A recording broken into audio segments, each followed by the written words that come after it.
Okay. So before we get started, I want to give a little bit of information on how to use Zoom. Not everybody who's here today was here last week.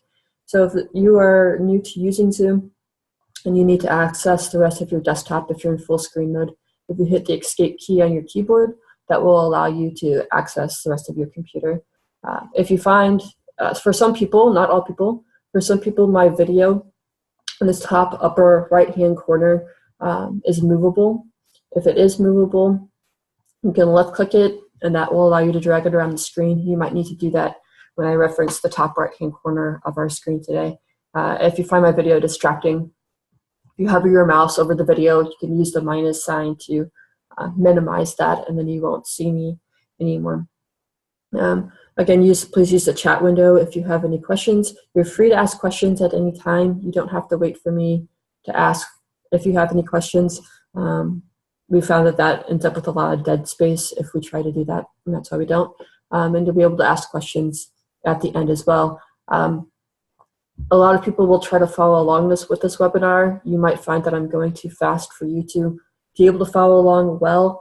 The reason I don't go slower is because we have so much information to cover. I want to make sure we get it all in the time slot that we've given for this webinar. We do have a video though, so we're recording the webinar and we'll send that out to you later this afternoon so that you'll be able to go back and watch it and pause and stop it as I'm going along. So just to let you know, I am going at a little bit of a fast pace, but we need to in order to get through all of the information. And so kind of hitting the question that was already asked about why is MailChimp better than what you've already been doing for 30 years?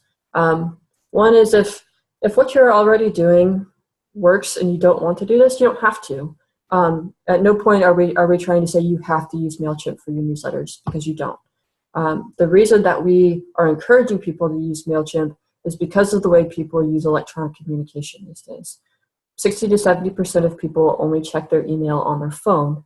And if you're sending a PDF of your email, most people using their phones aren't going to check it, aren't going to actually read it.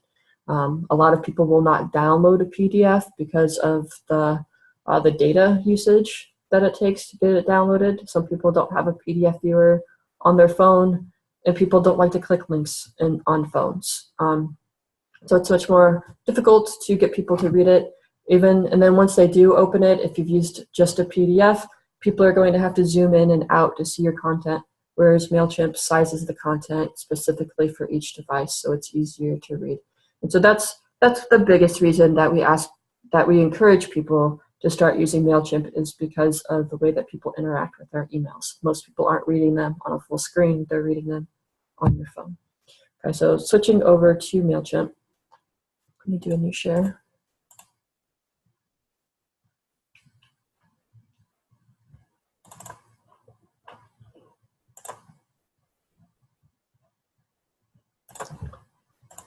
Okay, so when you sign into MailChimp, this is what it's going to look like. Last week we talked about how to set up your MailChimp account, how to create a list, how to import contacts into your list, and then how to group those contacts. If those are the questions that you have about MailChimp, please review the Intro to MailChimp recording, and we walk you through how to do all those things step by step. Today we're looking at how to create a template in MailChimp, how to use that template to create your email, and then how to send your email to your partners. The reason that we encourage creating a template is because there are things that are going to be in your email that you don't want to have to redo every time. So I'm going to show you how to change your fonts, how to set colors, how to put your footer together, how to include your banner in your newsletter. These are all elements that are the same each time you send out an email. So instead of having to redo all of that every time you send out an email, you do it one time in your template, and then you're able to use that template. So your template is your starting place, and then you're able to use that template every time you start an email.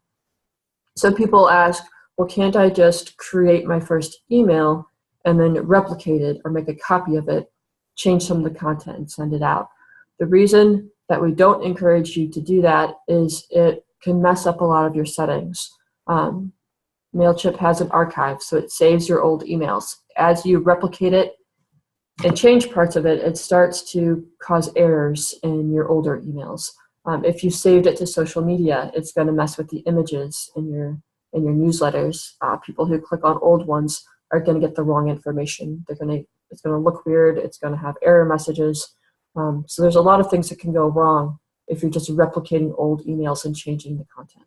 So that's why it is important to create the template itself, not just replicating the email. One kind of tech thing to pay attention to is, as you're working in MailChimp, please do not use Internet Explorer for your browser. The last time that people tried to use Internet Explorer, the images that they were putting into their email did not function properly. It stretched oddly across the screen. Parts of the program didn't work at all. So please don't use Internet Explorer. Should be the only browser that doesn't work well. So please stay away from that browser as you're working in MailChimp. So we're going to get started with making our template. Doug, feel free to cut in if there are questions that are being asked.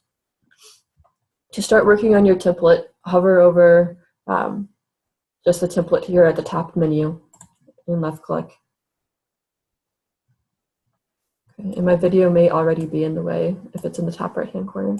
Okay, I already have a template in here because I was just making sure I was ready for today. If you ever need to delete a template, you use this checkbox here and click delete, and then you have to type delete. Now this is a process that you always have to do anytime you're deleting something in MailChimp. If you're deleting a campaign, if you're deleting a template, if you're deleting a picture, you're always going to have to check the box, hit the delete button, type delete, and then do delete again. So it's preventing you from accidentally deleting something important from your account. Okay, so to create a new template, we're going to use this button, Create Template, in the top right-hand corner. And you'll see that there's a bunch of layouts to start with. One other important difference between the template and the campaign, I've had a couple of people get tripped up on this. Once you've created your template, you do not come back to your template to create your email, which we'll show you that in a little while on how to use your template. But if you are working on your template and you try to send yourself a test email from your template, some things are going to appear incorrectly in your footer because you're not meant to send your template. You're meant to send a campaign. Okay, so be careful about that. If you're thinking that the footer keeps not appearing right, look up here in this top left-hand corner. If it says template, that's why the footer is not appearing correctly. Okay, you actually have to move over to your campaign to get what's called a merge tag to appear correctly, which will make sense as we're going along. But I just wanted to emphasize that. So there's a bunch of templates to pick from. We encourage you to pick the one-column basic template. The reason that we don't encourage these two-column options, again, is because most people are going to view this on their phone or on their tablet. Okay, people are using mobile devices the majority of the time to read their emails. If you choose a two-column template, when somebody looks at it on their phone, it's going to become a one-column. So your content is going to shift so that some of the content is on top of the other. So the reason that we encourage you to start with one column is so that you can better control the way it's going to look. Okay, so if you're creating two columns, you're going to have to go back and forth with test emails, making sure that the content occurs in the order that you want it to. And so that's why we want to stick with this one column, just because you're more likely to get it to look the way you want it to look on everybody's device, not just on a laptop computer or desktop computer. Okay, so click on one column.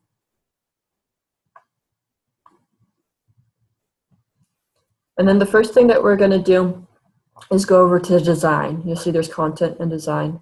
So the first is design. And this is part of why we want to do a template. We don't want to have to do this over and over and over and over again. So we do it once and then use a template so we don't have to do it again. The reason that we're changing a lot of this is because of the branding guidelines. Wycliffe just updated their branding guidelines a year or two ago, and they've asked us to use specific colors and specific fonts as we're creating our communications with our partners so that our organization has a unifying appearance as we communicate. So instead of So instead of having, well, this was like a light gray, we want to change this to white. You want to make sure not to lose the pound sign, right, the number sign. And then the code for white is all Fs. 6 Fs will make white. And then scroll down. And we're looking for fonts and colors as we scroll down. So this font is Arial. The two fonts that we want to choose between are Georgia and Verdana. So this is Georgia, and then Verdana's down here. Once you choose a font, you want to stay with it.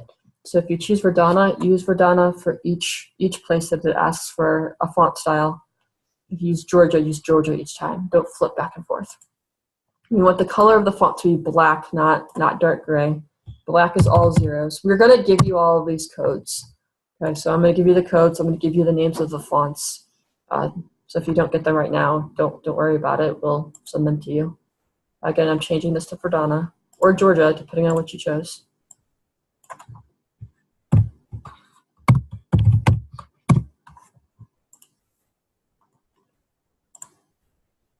And so you have to do it again and again. So again, you only have to do this one time because you're using your templates.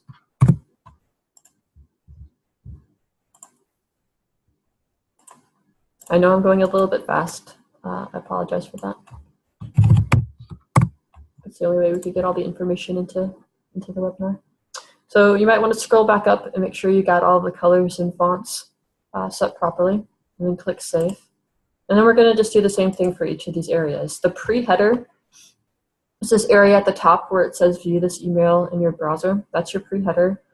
Some people like to make this a color.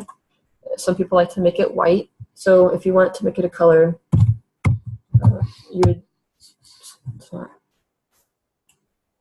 okay, so you type the code right here. Again, you want to keep the pound sign. And this is one of our branded colors. And again, we'll give you resources so that you have all the codes to choose your branded colors. This happens to be the branded blue. You'll notice that once I turned it to color, it became hard to read the font that says view this email. So we want to change that to white. Another thing, if you're unfamiliar, completely unfamiliar with MailChimp, notice that I'm not making any edits on the left-hand side of my screen. I'm making all the edits on the right. So the left is a preview of what your email is going to look like, and the right is where you actually make the edits. So when you go later to edit the text, you can't click on the left and type on the left. It's always going to be on the right. Okay, so try to keep that in mind. Anyway, so we're going to scroll down and change this font to white.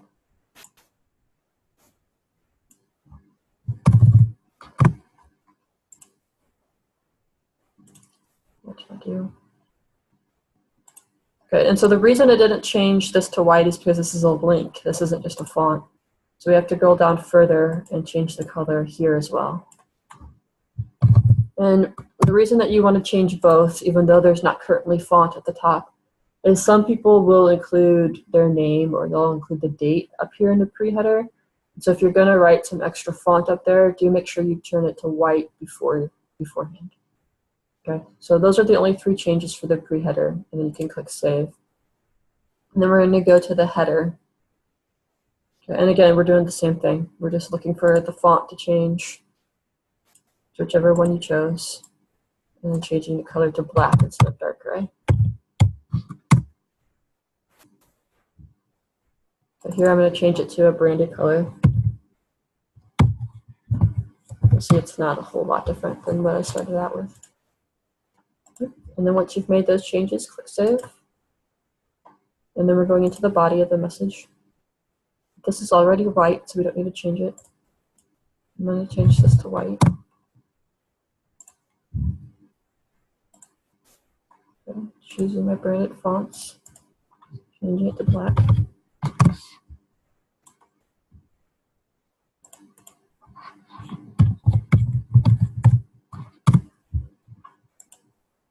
And then click Save. And then we're going to go into the footer. The footer, I typically, again, you can leave it as white. These are preferences that you're making. You can also change it to the color. I usually, if I put a color at the top, I also make it the same color at the bottom, just because I think it creates a nice frame around my email. But again, it's a personal preference. One thing that's really, really important about the formatting of your footer is you cannot delete any of the information that's here. Okay, a lot of people, not a lot of people, a handful of people have gotten their accounts deactivated because they didn't listen to this portion of the webinar. Okay, you can't delete any of this. We're going to talk about later about how to make some edits and some changes, but you can't delete it or because it's a free account. We're not paying money for this. And so since we're using a free account and to help comply with spam laws, this information has to be there. We can add to it, but we can't delete it. Okay. Again, I'll talk a little bit more about the specifics of that later, but I just wanted to point that out now. I personally like these social icons. So you have Twitter, Facebook, and a website that you can change those preferences as well. But I don't like it in my footer. I don't like it on that colored background. If you do, again, you can leave it there. If not, you can hover over these 9 white dots and drag it up a little bit, and it'll come out of the footer. Okay, so now it's part of the body. So if you prefer it to have a white background, that's how you can do that. To change these are things that we do want to change in our template because these are things that are probably going to be the same from email to email. So this is a good thing to change here. And so you'll see that it has Twitter, Facebook, and a website. Now you can change these. So like I don't have a Twitter account, so maybe I want this to be my email. And I want to say something like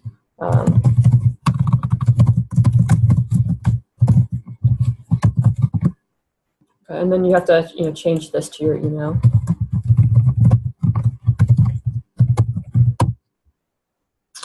Or if you don't want it at all, you can click this minus sign and it'll delete that from the options. With Facebook, you want to make sure that it's your Facebook profile page. So I don't just want facebook.com because then it's just going to go to my to their timeline. So you actually want to go to your own Facebook page and grab your URL. Okay, so make sure it has your personal information in there, your personal wall there, and then put that here in the text in the URL. So you'll see it added this finished work in progress because that's my Facebook page. Okay. And then you can type something here like follow me on Facebook. If you're a husband and wife, if you're a couple creating this, you might want to use both of your Facebooks. And so if you do that, both of the icons are still going to look like this. And so in this link text, you'd want to say follow Barb on Facebook or follow Paul on Facebook. You want to indicate whose Facebook it is if you're using 2 of them. With the website, same thing.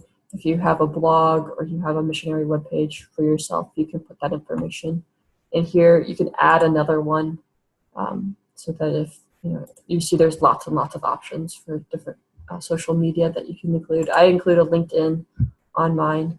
And then some other edits that you can make with the social follows is style. You can change the background. So if you want it to be another color, you can. You can change that. This again is the font, so we'll want the font to be black, especially since it's on a white background. If you do make it a colored background, you'd want your font to be white. And then choose for Donna or Georgia, depending on what you've chosen previously. And then switch over to settings. And so go ahead, Doug.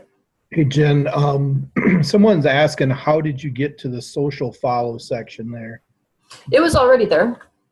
So when I went into the template, this already existed. I didn't have to add it.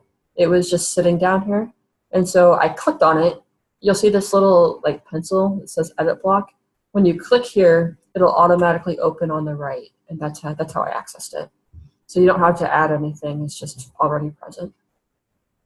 Now you can change the way this looks. So right now it's icon only. And you can switch it to text only, and those are the labels that I was creating over here. Okay. You can also, my personal preference is icon and text. Again, it's up to you. You get to choose what you want yours to look like. You can change the alignment. So this is just sort of like Word. It's going to switch where it aligns in your email. Full width, If you do fit to size, this only matters if you have a colored background. So if you've changed this to red or brown, it's going to say, if you say fit to width, the color is going to hug around your icons. If you say full width, it'll go all the way across the page. So that's what that's referring to. You can also change how they lay out. So these are just a couple of the different options. I've seen all of them used. So again, it's your preference. I typically stick with this one, but again, it's just because it's the one I like. You can change your icon style. Don't change this every time you send out a new email. You do want this to look the same, okay? But you can make it the outline.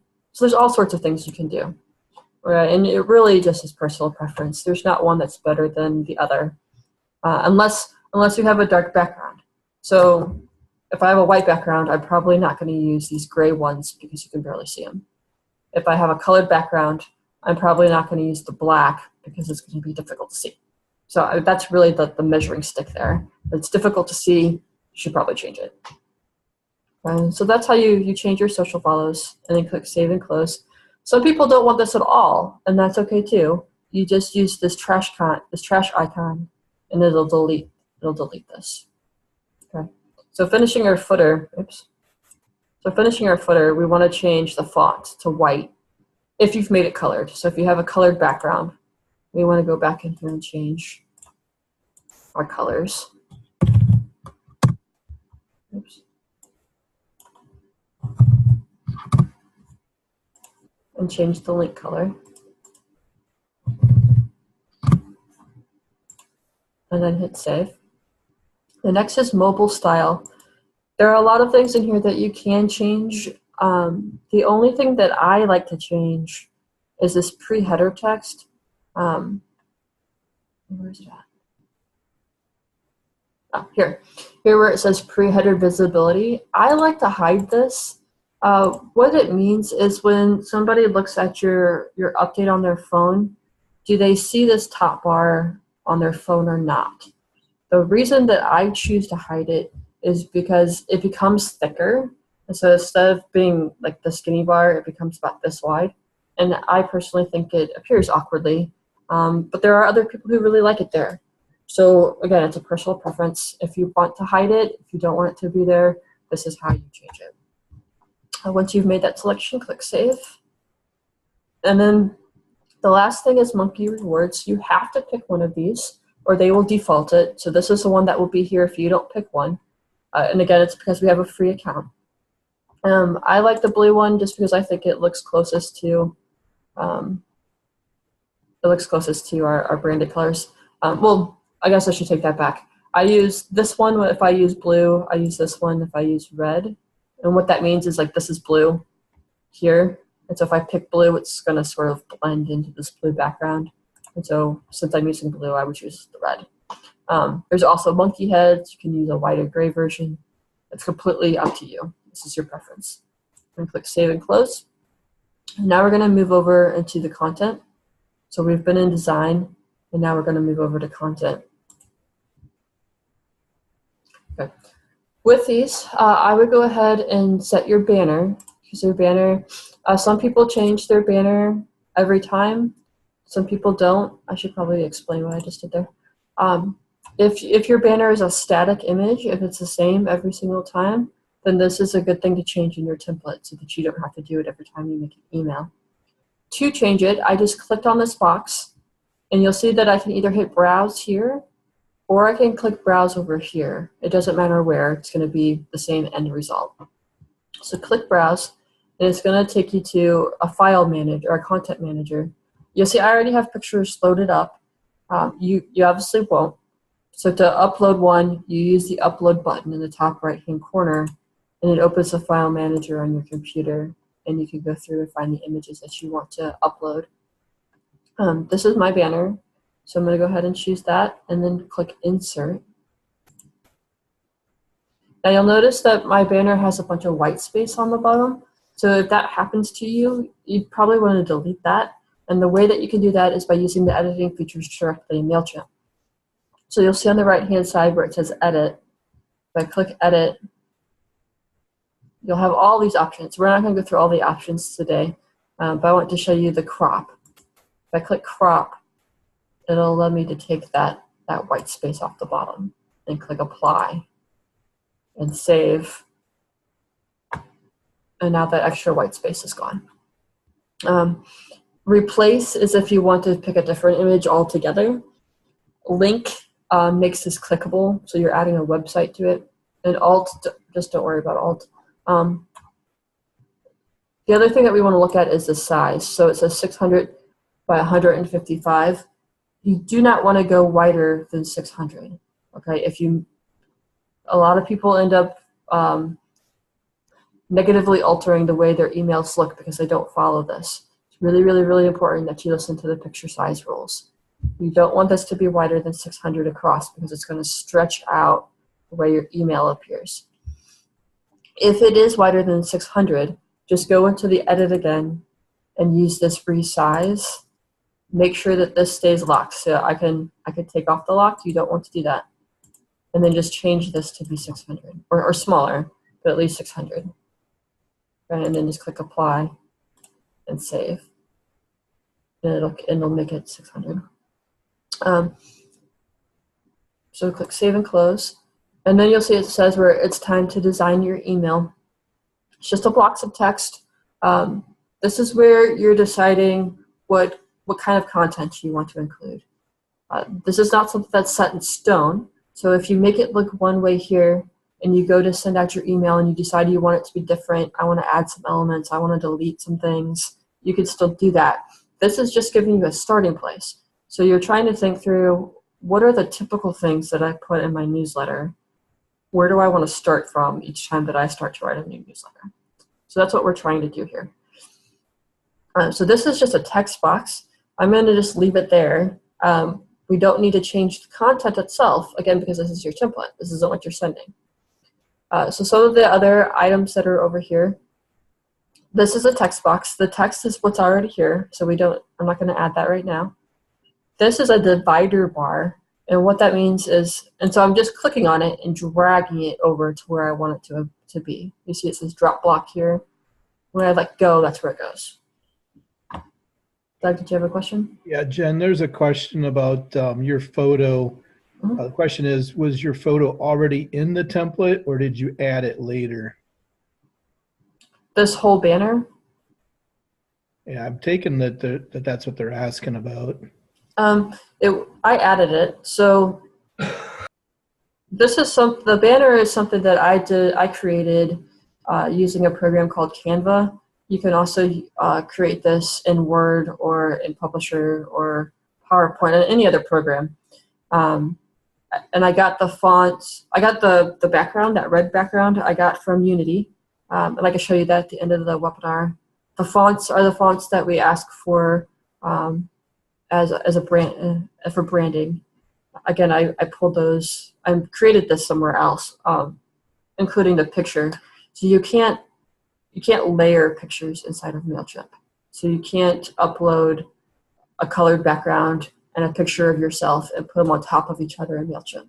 You have to do that outside of MailChimp and then bring that in as an image.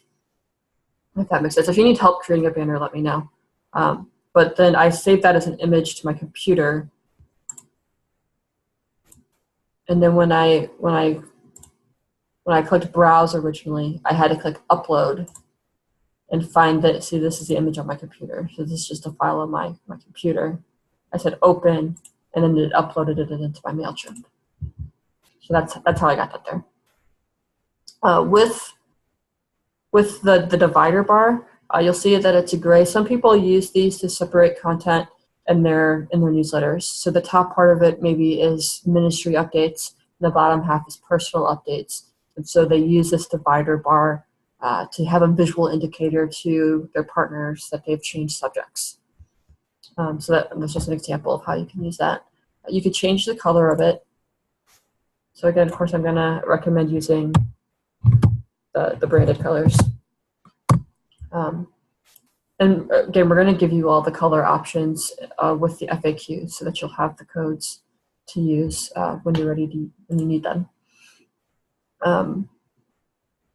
you can change the way it looks. You can make it dashed, dotted, triple lined, ridges, outs. So there's a lot of things that you could do to make this look different that you can play with. And then click. You can also make it thicker. So here where it says 2 pixels, if I change this to 5 and then watch on the left, it made it thicker.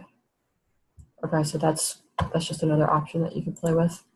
An image is how you add pictures into your template. So you just grab it and drag it over, and this is going to add a picture that goes all the way across the screen. You can also do an image group, and that'll let you put a couple of pictures side by side. You can do 3 or 2. I use remove. Be careful with how many pictures you add. So 2 or 3 is good, but if you're starting to get up to 10 or 12, keep in mind that you're now making your email really big for your partners. And there are some email clients that will reject or count as spam emails that have too many pictures in them. So just kind of be mindful about how many images you're adding, and be mindful of the size. When we talked about our banner that stretched all the way across, I said use 600 pixels. Well, now you have 2 images side by side. You don't want these to each be 600 a piece. You want these to be 300 or 255. You want them to be a little bit smaller. And it is important to make sure that you're checking that. Okay, so really make sure you're paying attention to the size of the images that you're using. An image card is for people who want to do images that have a caption. Okay, so if you need to give photo credit, if you want to have a sentence about what's in the image, you would use the image card. An image with caption gives you the opportunity to have an image. Again, it's with a caption, but you can move it around. So if I go like this, it moved the text to the side of the image. So a lot of people want to know how to do that. How can I write text next to an image? This is how you do it. You use the image plus caption, go to settings, and then switch the caption position here. Okay, so I can move it to the other side as well. And then you can also change how much space it's taking. So I can change it to 1/3. You see it made the image bigger. If I go to 2/3, the image gets smaller. So that's just something that you can play with. Just making sure I cover everything. You can also use this box text. If you drop that in there, you'll see it gave it a dark gray background. Some people like to do this for their prayer and praise requests. And so they just go, we'll do praises first, right? Prayer requests. Okay, and then we'll actually add the praises and prayer requests when we go over to our email. It's going to change every time, so you don't want to put specific requests typically in your template, because it's, again, something that you're going to change each time you send it out. Another thing that some people like to add are buttons. And so this is the button box or content block that you can click and drag over. People do different things with the buttons. Some people like to put their PMP, their partnership members. Sorry, my words are getting confused here. But your profile that people can click on to financial partner with you. So they might say something.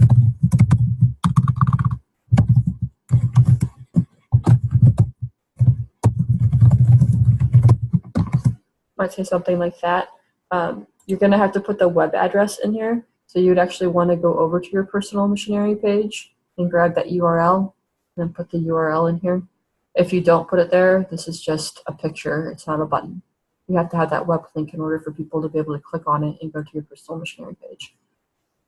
You can also put your blog here. You can put all sorts of things. You could put a PDF here if you wanted. If you have partners who print off your letters and you want to give them a PDF option, you would just change this web address to file, and then you would upload your PDF and include it here.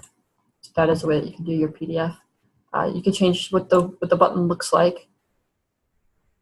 So we want to change the color. Oops. So we want to change the color to one of our branded colors. So wait a second. So you can change the color. You can make it bold or not. We want to change this to one of our branded fonts. And then the last is the settings. And I like my button is full width. It makes it go all the way across the page, or you can do fit to text.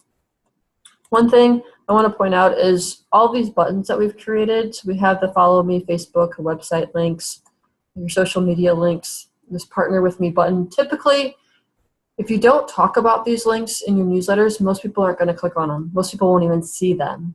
So, for example, I've had my LinkedIn social media page down here for the past 4 years, and a partner who opens all of my newsletters, reads all my newsletters, communicates with me a lot, just 2 months ago realized that that was there for the very first time. Okay, so don't be discouraged if people aren't clicking on those. It's very common for people not to see them. If you have a button that's really important to you, for example, I decided to give some of my partners the option to receive prayer requests by text message, because a few people had asked for that, and so I wanted to offer it to my entire team. But when I put that button there for people to click on it and let me know they want it to be a part of it, I talked about it in the message of my newsletter. And so I talked about click on the button below so that you can be added to this part of my prayer team, and then people interact it with that button. Okay, so if there's a button that's really, really important to you, make sure you talk about it in the message of the body of your newsletter. If you don't, people probably aren't going to see it.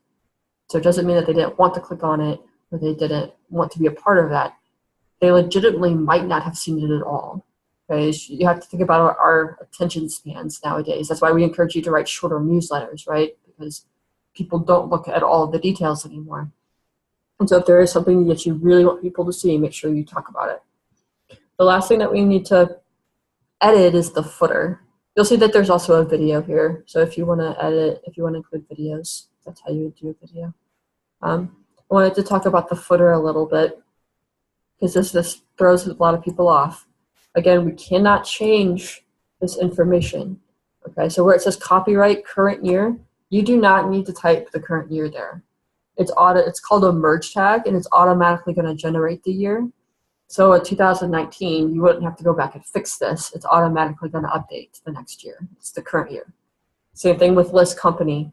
This is going to pull from whatever company that you put when you were setting up your profile. So last week I had said, instead of putting Wycliffe here, put your name. If you did put your name, that's where it's going to appear. If you put Wycliffe, Wycliffe is going to appear here. And it's going to give copyrights to you, basically. The archive it lets people see your past emails if they view it in a browser. But again, don't delete any of this. Our mailing address, you can change this wording. So like I'm not married, so I don't want to refer to myself in the plural. I want to be I or my. So I put my mailing address is. Some people want to put their own name. So Jen Woodrum, how to contact Jen Woodrum, or Jen Woodrum's contact information. So you can change that wording, but don't change this part right here. This is the address that you put in your profile. Okay. So if you put your personal address here, we can leave it as our mailing address. If some people put Wycliffe's address instead of theirs, you want to change this to Wycliffe USA's mailing address, not ours, because it's not yours. Does that make sense? Wanting to change how you receive these emails, you cannot delete this. You have to give your people the option to unsubscribe themselves and to change their own email address if they want to. This right here, the if rewards, this is the monkey root, that monkey that you chose. Remember, I chose the blue one that said MailChimp. You could choose the monkey head, etc. You cannot delete that. You have to leave it there, or you're going to lose access to your account's going to be deactivated, and you won't be able to see emails. Jen, Bruce has a question. Can you add a button bar maybe at the top to jump to various places in the newsletter? Or does that mean the newsletter is too long? Yes to both is how I would answer that. I would say that probably if you need a clickable thing like that, it probably has gotten too long. You really only want people to have to scroll 1 or 2 times before they get to the end of your newsletter. If it's a newsletter where they're having to scroll and scroll and scroll and scroll, you've probably created something that people aren't going to read or less likely to read. You can do what you're asking though. If I put a button up here at top, now you're going to have to do like a series of buttons, right? So there's no, I can't just make a list. It's a button, but you can change it to anchor link, and then you'd have to set anchors. I have not explored this myself, so you would want to look up MailChimp's help information to do that.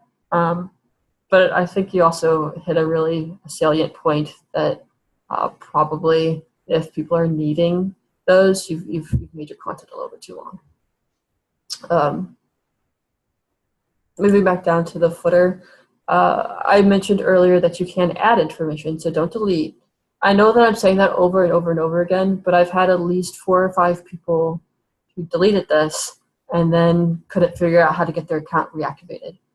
Right, so if you do this and you get your account deactivated, you actually have to create a brand new account and start over. Okay, so this is really, really, really important. Don't delete this. Now, to add more information, you can either go to the bottom, hit enter, and start adding new information, or you can go ahead and make a second column. Now remember, if you create 2 columns, this is what I do. If you create 2 columns on somebody's phone, it's still going to shift to 1 column. But if somebody's looking at it on their laptop, it'll be 2. I don't mind doing 2 columns here because it doesn't matter the order that the information appears for me. Okay, so it doesn't bother me that it gets changed on a mobile device. If it does bother you, don't do it that way. Okay, just hit enter and keep going. If you want to do 2 columns, you'd go over to settings and switch this 1 column to 2 columns. Okay, now you'll see that they copied the information. You can delete it on one side, but it has to be on one side or the other. So if I go back to content, you'll see where it says column 1, column 2. I'm going to switch to column 2, and now I'm going to delete this. Okay, but it's only deleted on one side. It's still here on the left. You have to keep it on one side. So on this other side, what I recommend people including is the statement here, is please do not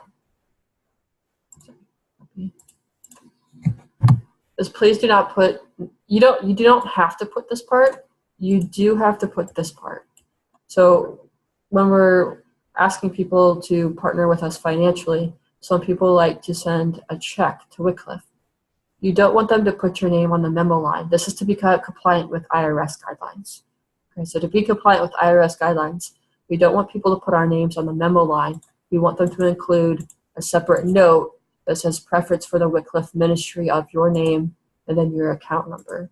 And please, please, please do this part. This is really important for us to keep our non-for-profit status. Okay, so it's a really important piece to keep in there. If you want to include Wycliffe's address, so I've already included my address on the left, so now I want to put Wycliffe's address on the right. So to do that, you just hit enter and include that information. Okay, so like for me, checks made payable too. Go ahead, Doug. There's a question about the, you mentioned the scrolling 1 or 2 times. Mm-hmm. The question is, how can you determine what is a screen size that would only need 1 or 2 scrolls? Okay, well, we'll talk about that when we switch over to sending out the campaign. You're going to be able to send test emails to yourself. And so once you've written your content, you can send a test email and you'll be able to see for yourself how many times people need to scroll down. After a while, you're going to kind of get a feel for it once you've done it a couple of times. But that first time or two, you'll just double check on your test emails, and I'll show you how to do a test email when we switch over to campaigns. Some people like, switching back to the footer, some people like to include the Wycliffe logo or SIL logo or seed company logo, whatever logo that they want to include. Here, you're actually going to use this image icon. Okay, it says Content Manager on it. We're going to click here and upload an icon. Now again, I got this because I went to Unity, I downloaded the logo from Unity, and then I uploaded it into my MailChimp. Okay, so you have to upload it yourself. And I chose a logo that's white because I'm using it on a colored background. If you're using it on a white background, you'd want it to be black. Okay, I'm going to say insert. I want to change the size. So when you download the logo out of Unity, it's going to be the 1621. And remember, we didn't even want our banner to be bigger than 600. So this is almost 3 times as big as we would want it to be. We want it to actually be a lot smaller for the logo because we don't want it to go all the way across the screen. Okay, so I'm going to change mine to 125. You could play with this a little bit and see what works best for you. And the height will automatically change when you click away if you keep this checked. Keep this checked, otherwise your logo is going to get stretched or smushed. It won't keep your proportions. So do keep that checked. And then click Save and Insert Image. And you'll see, so this is 125. A lot of people want it to be a little bit bigger. You just have to play with it. Try 175, try 150, and see what you like. But that's how you get the logo into your footer. And then hit Save and Close. Okay, so that's the basics of your template.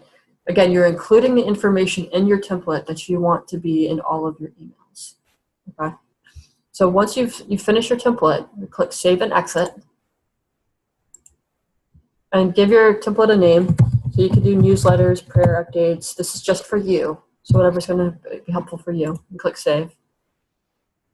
If you want to create more than one template, so some people want one template for newsletters and one for prayer updates, or they want one for their partnership team and a different one for the students that they're recruiting. And maybe if you only want to make minimal changes to that template, instead of starting over, you can go hit this down arrow and use replicate, and it'll create an exact copy of your template, and then you can go in and just make those small changes that you need to make for your separate audience. Okay. Now, switching over to making a newsletter, MailChimp calls newsletters or emails campaigns. So we want to go to the campaign section. And here's where we're going to create a campaign. Okay, so you'll see the gray button at the top right-hand corner again. We're going to hit create campaign. We want to create an email. And you're giving your campaign a name. So I'm just going to put mine test plus campaign. But this is your subject line. So the subject line of your newsletter. And then click begin. Okay, so the first thing that you want to change is the to. This is who's going to receive your newsletter. You're going to choose your contact list. So if you're someone who's chosen more than one contact list, so you have one list for students, one list for partners, then you're going to choose which list you want. If you're sending it to a group, so last week we talked about how to group your contacts. If you only want to send it to a group, this is where you can specify that group. So it's in this list. I want it to be a group or a segment. And then you scroll down to this email address and you choose your groups. Okay, so say I want location is Texas. And then I would click update recipient account. And I don't have anybody in that group, so let's see if I can find somebody in. Okay, so now I have 5 contacts that I'm sending it to. It's not sending it to my whole list, it's just sending it to this group. If you want it to go to your whole group, just leave it as all subscribers on list, and it'll send to everybody. Okay, and then click save. And it'll tell you right here. So if you chose one of your groups, it'll tell you that it changed over to the group. From is you, so go into add from. This is going to pull from your profile information, so there'll be some default information here, but you can change it if you want. I'm not going to talk about verifying your domain today. We're going to talk about that next week, but feel free to go ahead and do that if you want. And then click save. And we're going to go to add subject, so this is just the subject of your newsletter.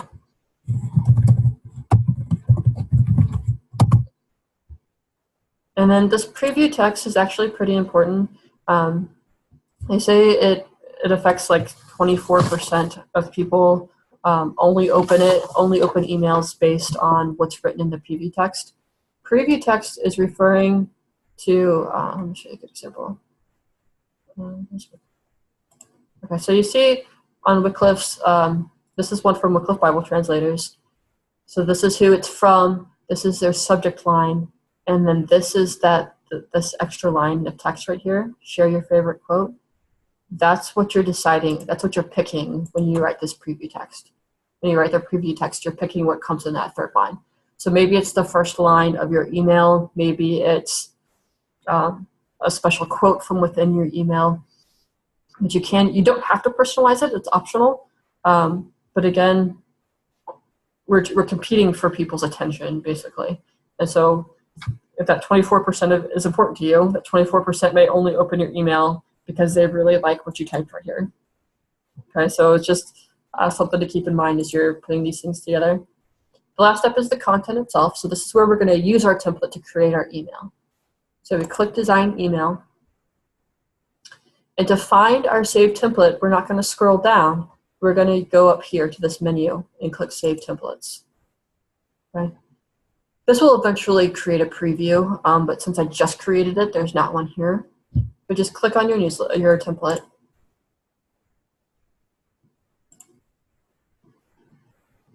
And now it's letting you start from where we finished. Okay, so this is what it's going to, every time I create a new email, this is where it's going to start from. So if you find that you want to change one of these elements, if you're changing something in your footer, if you're changing your button, you actually want to go back to your template and change it so that it's changed for future emails too. Okay. Once I've started creating this email, any changes I make in my template are not going to be made in this email. Okay, because it's already been started. So if you change something in your template and you also want it changed in your current email, you have to change it in both places. And then that change in your template will be used for every new email. Hopefully that wasn't good video. Okay. Now this is where we want to change our content. So now we're going to go in and start typing our newsletter. So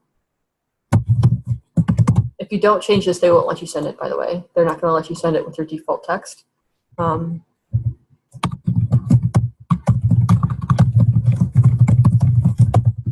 So you're typing your text. This is where we're going to start adding images.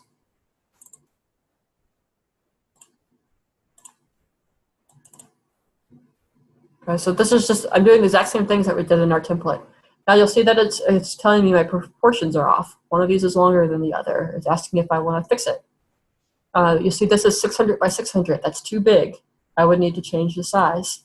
Okay, so do start paying attention when you upload pictures. This is 367. That's still too big. We want it to be 300 or smaller. Okay, and so you're just going to go through. I'm going to delete this one. So I can delete things that were in my template that I don't want for this specific email. Now we're going to add a different picture here. I would go in and change the size, and then put some text here.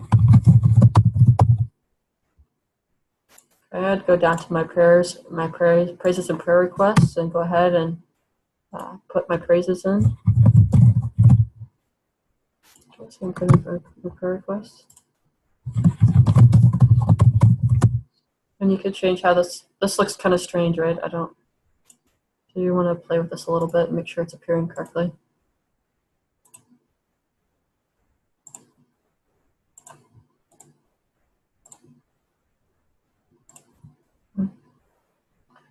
You could change your button. So if you decide you want the text to be a little bit different, or I want it to go all the way across the page, you can change that. And so you could change anything here.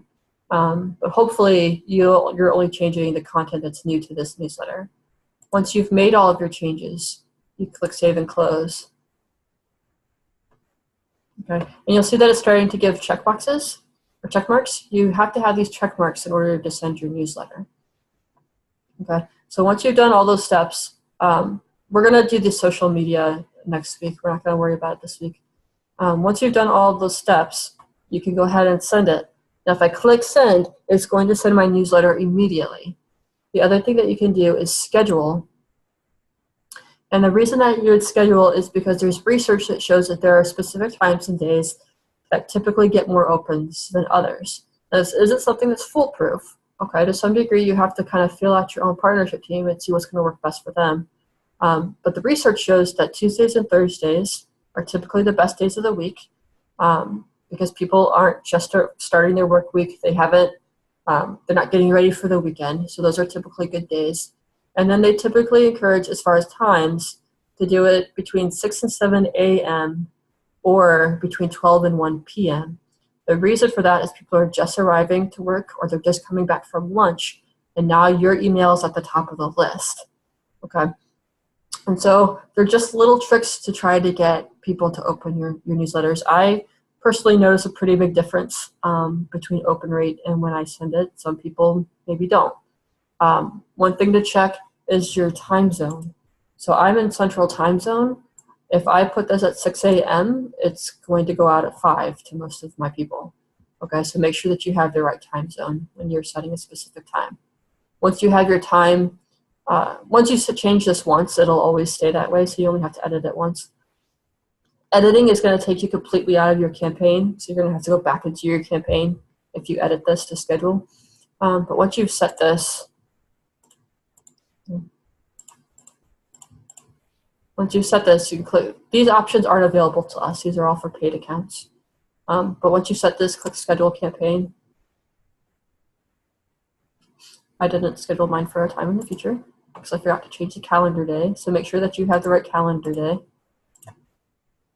So I just chose a Thursday. Make it 6 a.m. again. And click Schedule Campaign. Okay, so rock on, your email has been scheduled. If I would have clicked Send, I would have got a similar monkey arm letting me know that my first campaign has been sent. And then we can go back to our campaign. So if you if you schedule a campaign and you realize that you need to change something, you can come back here and do pause and edit. Pause. Right, and now that you can go back and edit. Now you're gonna have to resume the campaign, okay, once you've made your edits, and you'll schedule again. Okay, but you do have that opportunity to change it. I'm gonna pause it because the email addresses I have in here are false email addresses, so I don't want it to go out to nobody really. Okay, so those are the steps that you go through to set up your campaign and either send it or schedule it. And so those are the big things that we had planned on going over today. So we talked about how to create your template.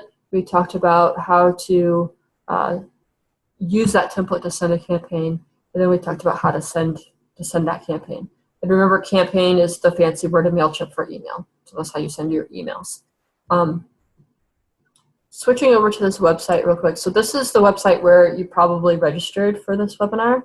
If you scroll down, you'll see that there are some resources here. So there was an outline for today's webinar, but there's also the branding information. So if you don't want to wait for the FAQ to come out, there is the Wycliffe brand information that has all the colors and fonts in it. And then there's also this quick guide for colors and fonts. I was just pointed out to me this morning that this is not current. They've changed a couple of things since I first created this a couple of years ago. So I do need to update it, but it looks like this. And so I've tried to create a quick guide for the colors. So these two colors, the red and the blue, these codes are correct. So you see where it says hex? These are the codes that I was using to create the colors. Most of these codes are okay if you stick with the hex codes, but I need to go through and check some of them. The names are not in the branding guideline. These are just the names that are used on the World Wide Web for these colors. These primary colors, please read the branding guidelines when you start using these colors. Okay, so the red and blue are meant to take up the biggest portions of your newsletter. So your footer and your header, that's where you would use these big bright colors. We don't really want you to use these colors down here. These colors are considered secondary. And this is all the branding guidelines again. These are secondary colors. And so these are the colors that you could use for your buttons or for your links. You can use these colors, but you could also use these for the links and the buttons. Okay, so it just gives you a few more options. Again, you might want to use the full branding guidelines. Because like I said, it was pointed out to me that all these aren't correct. I'll try to fix it. But I just wanted to show you that is there for you. If you go to, and Doug, if you want to put these links into the chat window, if you go to the resource website that was for last week's webinar, you'll remember I showed you that there were templates that were down here in this left-hand corner that you can click on, and it'll upload directly into your MailChimp. So if you want to start from a template that I've created, you can do that. But I wanted to give you the tools to create your own or start from scratch if you wanted to. I just wanted to show you that those resources were there. Doug is also going to put a link for a survey into the chat, and we'll send you out a reminder tomorrow. Please take a few minutes to fill out that survey. We got a lot of really good feedback last week. I'm still kind of thinking through all of it and how I can incorporate some of the feedback that we got. But we do incorporate your feedback. So please, if you have any comments or ideas on things that I can do better, please let me know. We are trying to make these as good as we can so that they fit your guys' needs. If you need help, you can email me directly at jen_woodrum@wycliffe.org. Again, these are going to end up in the chat. Or you can email pd_webinars_USA@wycliffe.org. I also check that email, and a couple of our other coaches check that email. So if you need help with MailChimp specifically or with newsletters in general, feel free to do that.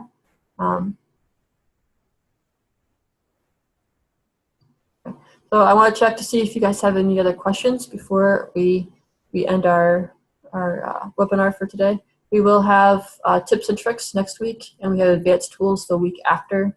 And we're just going to go over how to do reports, how to verify, authenticate your account, how to use a multi-user account, and some different things like that. So if you want to keep learning about more features of MailChimp, I hope that you can join us next week. That would be in the link to register was in touch points. I will also put it in the FAQs if you don't have it yet. As far as having a paid account, I don't know that it's worth it unless you're sending to over 2,000 people. So you get 2,000 free contacts. If you want to go over 2,000, you need a paid account. The paid account allows you to play with some of the sending options a little bit more. It's really set up for people who are using MailChimp for marketing. So they're using it for e-commerce or a business, and they have lots and lots of contacts, and they're trying out one marketing style versus another marketing style, or they're targeting audiences in specific time zones or particular cultures. And so the paid account really doesn't benefit us as Wycliffe members or as people who are sending out ministry type updates. The template models that I created, I'll try to put this in the FAQs too. Pull it up here, sorry.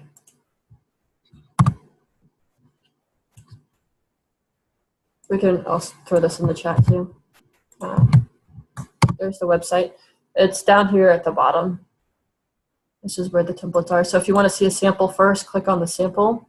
And those are, I created the top one, 2 other people created these. And then I created a template based off each of these. So they're not exact replicas, but they'll have all the fonts already loaded. They'll have the colors already loaded, and it'll look sort of like what was over here. And so if you click on these templates, it'll load it to your MailChimp. Dale's saying you can't attend the last webinar, but would like to view it. Yes, please go ahead and register, Dale. That will ensure that you get the email that has the link to the recording. If you don't register, that's okay. You would just need to go to Unity and find it on the PD resource page. So it's probably more convenient if you register. Thank you, Gary, for joining us. Jen, I'd like to note that in the chat box, just right of where you have the to field, there's a more field, a more pull down, and you can save the chat, which has all the links that we've been putting out there today. Oh, awesome. Thank you, Doug. So just to repeat what Doug just said, if you want to save the chat, so Doug has been placing a lot of links, and I just placed a link into the chat. If you want to save a copy of that to your computer so that you can find these links later, if you look at that chat window, if you see the more button, you won't be able to see mine, but there's a more button there. If you click on it, there's a place to save the chat. Thanks for pointing that out, Doug. I hadn't seen that. Is the Zoom webinar chat available? Oh, that was answering Doug's question. Yeah. So if you save it, it will be. If you don't save it, then it's not available. If there are any other questions, feel free to put them in the chat. I'll stay around as long as we're still asking questions.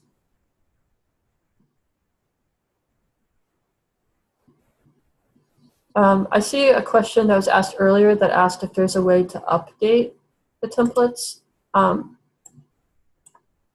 The way to update your templates is to actually go into the template. So if you saved something as a template and you want to change that, if you go to your template screen and then go to that template and click edit, it'll allow you to update your template. Thanks, John.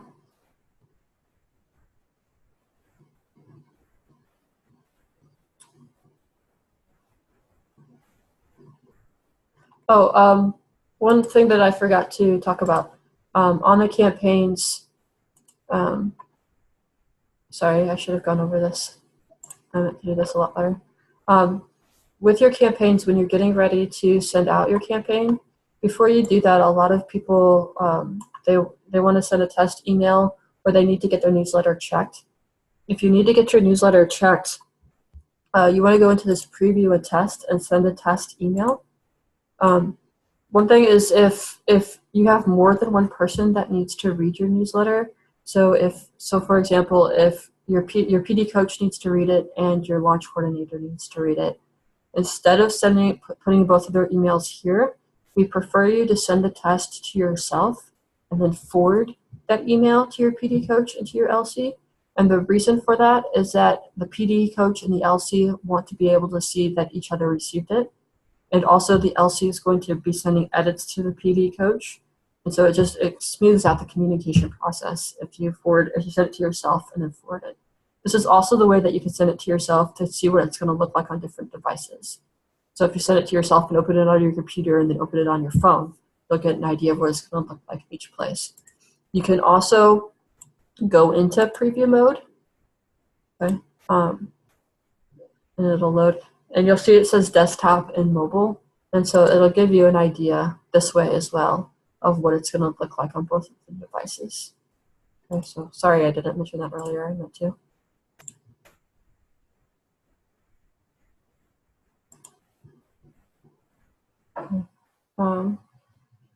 Where do you put the date on your newsletter? I usually put it in the template, but since I can't insert text each time, where should it be placed? So you could do that in a couple of places. A lot of people like to put it in the pre-header. And so you'd click up here in the pre-header. And I would switch it to 2 columns myself. And then you could put your date on, you could put your date.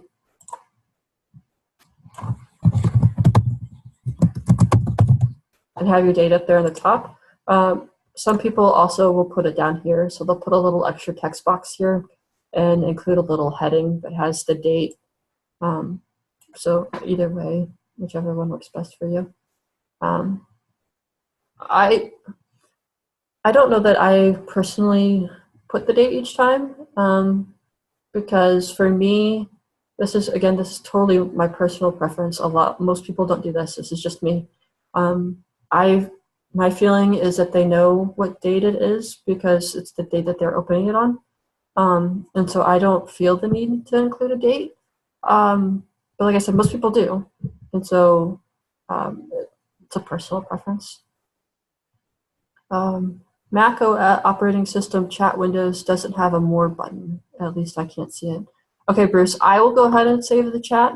And then I will add the saved chat text to the FAQs so that you can access it that way. Sure, no problem. Yeah. Oh, Doug already said it. Sorry, Doug, I didn't see that you were ahead of me there. I just did it as you said it. Okay, how do I delete a campaign? Okay, so to delete a campaign, we're going to go back to the campaign screen. And you would just choose whichever campaign that you want to delete and use a checkbox. And then go delete. And then type in delete. And then confirm. So just go through that process. One thing about deleting, and we talk about this, I don't remember the tips and tricks of the advanced tools webinar, but we talk about, it might have been last week, but we talked about the archive. So if you're somebody who wants to have that archive, if you delete a campaign, it's deleting it forever. Okay, there's not a recycle bin in MailChimp. So once you delete it, it is gone. But it'll also pull it out of that archive. And so there's no copy of it anywhere once you've deleted it, which is fine. That's what your goal is. So you'll see, just real briefly, you'll see these labels over here. In one of our upcoming webinars, I'm going to talk about how to create automated emails. And what that means is, for example, if somebody subscribes to your newsletter, you can trigger an event that when somebody subscribes, they automatically receive an email from you saying, welcome to my ministry update list, or however you want to say that. If that's something that you want to do, we'll teach you how to do that, but it'll have a symbol somewhere near your newsletter so that you can see it. But you can use these buttons then to filter. So say it's 2 years from now and you now have 24 emails sitting in your thing and you don't want to scroll through all of them to find your automated ones, you would be able to click on this and it would only bring up the ones that are being automated like that. Do you have examples of welcome letters? I will show you examples and all of that when we go over that in the webinar. It's actually part of that information. So let me stop the recording and then I can show you. I don't want people to get confused when they're watching the recording. Let me stop.